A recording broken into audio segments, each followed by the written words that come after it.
ಮತಗಳ್ಳತನದ ಬಗ್ಗೆ ಮಾತನಾಡೋಣ. ಬಿಹಾರದಲ್ಲಿ ಕಾಂಗ್ರೆಸ್ನ ಅಜೆಂಡಾ ಏನು? ಮತಗಳ್ಳತನ.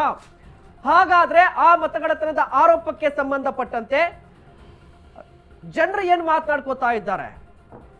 ಈಗ ಮತಗಳ್ಳತನ ಯಾವುದೇ ಒಂದು ರಾಜಕೀಯ ಪಕ್ಷ ಒಂದು ಅಜೆಂಡಾವನ್ನ ಸೆಟ್ ಮಾಡಿದೆ ಅಥವಾ ಕಂಪ್ಲೀಟ್ ಆಗಿ ಒಂದು ನೆರೇಟಿವಿಟಿಯನ್ನ ಸೆಟ್ ಮಾಡ್ತಾ ಇದ್ರೆ ಜನರ ಅಭಿಪ್ರಾಯ ಮುಖ್ಯ, ಜನರು ಏನು ಮಾತಾಡ್ಕೋತಾ ಇದ್ದಾರೆ ಮುಖ್ಯ. ಅಜೆಂಡಾನೇ ಸರ್, ಎಲ್ಲಾ ಪಕ್ಷಗಳು ಅಜೆಂಡಾನೇ. ನಾನು ಮಾತಾಡ್ತೀನಿ, ಒಂದ್ ನಿಮಿಷ. ದೆಹಲಿ ಸತ್ತಾ ಬಜಾರ್ 142ರಿಂದ 145 NDA ಕೊಡ್ತಾ ಇದೆ. ಸತ್ತಾ ಬಜಾರ್ 142ರಿಂದ 145, ಮಹಾಗಠಬಂಧನ್ 88ರಿಂದ 91, ಅದರ್ಸ್ ಯಾವುದು ಇಲ್ಲ. ಅದರ ಅರ್ಥ ಸ್ಪಷ್ಟವಾಗಿ ಗೊತ್ತಾಗ್ತಾ ಇದೆ.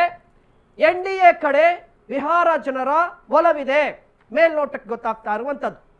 ಸೊ 2 ಸಮೀಕ್ಷೆಗಳನ್ನ ನೋಡ್ತಾ ಇದ್ವಿ. ಎಕ್ಸಿಟ್ ಪೋಲ್ಗಳು ಬರ್ತಾ ಇರುವಂತದ್ದು ಕಂಟಿನ್ಯೂಸ್ ಆಗಿ. ನಾವು ಎಲ್ಲಾ ಎಕ್ಸಿಟ್ ಪೋಲ್ಗಳ ಬಗ್ಗೆಯೂ ಕೂಡ ಮಾತನಾಡ್ತಾ ಹೋಗ್ತೀವಿ. ಎಲ್ಲಾ ಎಕ್ಸಿಟ್ ಪೋಲ್ಗಳಲ್ಲಿ ಎಷ್ಟು ಅಂಕಿಅಂಶಗಳು ಬಂದಿದೆ, ಜೊತೆಗೆ ಯಾವ ಕಾರಣಕ್ಕಾಗಿ. DV ರಿಸರ್ಚ್ ಪ್ರಕಾರವೂ ಕೂಡ NDA 132ರಿಂದ 152 NDA. ಮಹಾಗಠಬಂಧನ್ನಲ್ಲಿ ಚುನಾವಣೆಗೆ ಮೊದಲೇ ಒಂದಿಷ್ಟು ಬೆರಕು ಗೊಂದಲ ಇತ್ತು, ಸ್ಪಷ್ಟವಾಗಿ ಎದ್ದು ಕಾಣಿಸ್ತಾ ಇದೆ. ಸದ್ಯದ ಎಕ್ಸಿಟ್ ಪೋಲ್ ರಿಸಲ್ಟ್ ನಲ್ಲೂ ಕೂಡ 83ರಿಂದ 98 ಮಹಾಗಠಬಂಧನ್. ಬಿಹಾರ ವಿಧಾನಸಭಾ ಚುನಾವಣೆಗೆ ಸಂಬಂಧಪಟ್ಟಂತೆ ಚುನಾವಣೋತ್ತರ ಸಮೀಕ್ಷೆ ಪ್ರಕಟವಾಗ್ತಾ ಇದೆ.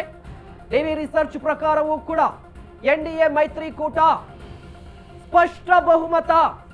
ಪಕ್ಷವಾರು ಮಾತನಾಡಬೇಕಾಗಿದೆ. ಇದು ಮೈತ್ರಿಕೂಟಕ್ಕೆ ಸಂಬಂಧಪಟ್ಟಂತೆ 2 ಕೂಟಗಳಿರುವಂತದ್ದು.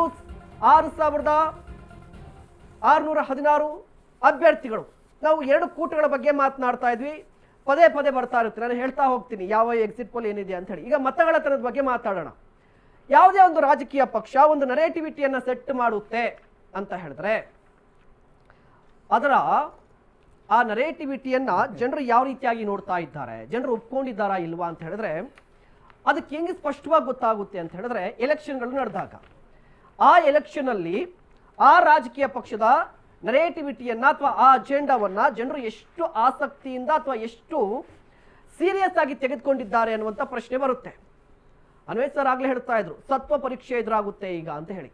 ನಿಜವಾಗ್ಲೂ ಕೂಡ ಮತಗಳ್ಳತನ ಆರೋಪ ರಾಹುಲ್ ಗಾಂಧಿ ಅವರು ಏನು ದೇಶದಾದ್ಯಂತ ಮಾಡ್ತಾ ಇದ್ದಾರಲ್ವಾ, ಅದು ನಿಜವಾಗ್ಲೂ ಕೂಡ ರಾಹುಲ್ ಗಾಂಧಿ ಅವರ ಈ ಆರೋಪವನ್ನ ಬಿಹಾರದ ಜನರು ಎಷ್ಟು ಸೀರಿಯಸ್ ಆಗಿ ತೆಗೆದುಕೊಂಡಿದ್ದಾರೆ ಅನ್ನುವಂತಹ ಸ್ಯಾಂಪಲ್ ಅನ್ನು ತೆಗೆದುಕೊಳ್ಬಹುದು. ನಾವು ದೇಶದಾದ್ಯಂತ ಎಷ್ಟು ಚರ್ಚೆ ಆಗ್ತಾ ಇದೆ ಅಂತ.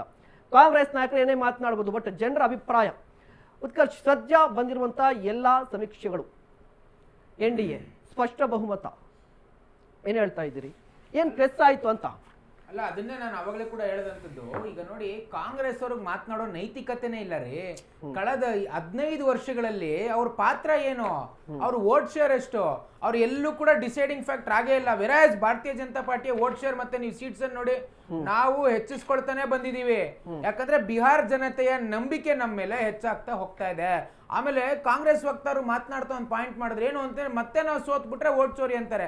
ಇದು ಖಂಡಿತವಾಗ್ಲೂ ಸಮಂಜಸವಾದಂತ ವಾದ ಅಲ್ಲ. ಇದೊಂದು ರೀತಿ ಯಾವ ರೀತಿ ಅಂತಂದ್ರೆ ನಾನು ಆಡ್ ಮಾಡ್ತೀನಿ ಒಂದೇ ನೋಡಿ, ಕಾಂಗ್ರೆಸ್ ವಕ್ತಾರು ಮಾತಾಡ್ಬೇಕಾಗಿದ್ರು ಈಗ ಎಕ್ಸಿಟ್ ಪೋಲ್ಗಳು ಕೂಡ ಬಹುತೇಕ NDA ಮೈತ್ರಿಕೂಟಕ್ಕೆ ಗೆಲುವನ್ನು ಸೂಚಿಸಿದೆ. ನಾವು ಅದನ್ನು ಅವ್ರು ಒಪ್ಪಾಗ್ತಾ ಇರಲ್ಲ.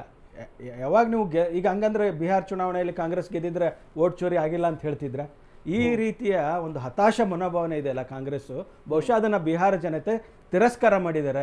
ರಾಹುಲ್ ಗಾಂಧಿ ಅವರ ವೋಟ್ ಚೋರಿ ಇದೆಯಲ್ಲ, ಅದಕ್ಕೆ ಒಂದು ದೊಡ್ಡ ಸೋಲ್ ಆಗಿರುವಂತದ್ದು ಈ ಬಿಹಾರ ಚುನಾವಣೆಯಲ್ಲಿ ಸ್ಪಷ್ಟವಾಗಿ ಗೊತ್ತಾಗುತ್ತೆ. ಇದೊಂದು ರೀತಿ ಅರಾಜಕತೆಯ ಭಾವನೆಯನ್ನ ಸಮಾಜದಲ್ಲಿ ಬಿತ್ತುವಂತ ಕೆಲಸ. ಪ್ರಪಂಚ ಇವರೆಲ್ಲ ಕೊಟ್ಟರೋ ಏನು ವರದಿಗಳು ಕೇಳಿ. ಆದ್ರೆ ಸತ್ಯ ಬಿಹಾರದಲ್ಲಿ ಹೋದಾಗ ಗೊತ್ತಾಗತ್ತೆ.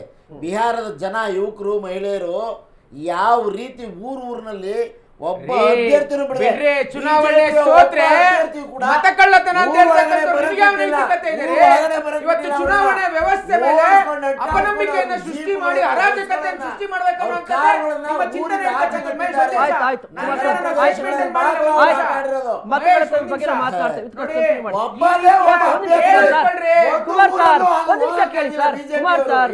ನೀವೇ ಪಾಯಿಂಟ್ ಎತ್ತಿದ್ರಿ, ಮತಗಳ್ಳತನದ ಬಗ್ಗೆ ನೀವೇ ಮಾತಾಡ್ತಾ ಇದ್ದೀರಿ. ಕೇಳಿಸ್ಕೊಳ್ಳಿ, ಆಮೇಲೆ ಕೊಡ್ತೀನಿ, ಟೈಮ್ ಕೊಡ್ತೀನಿ ನಿಮ್ಗೆ.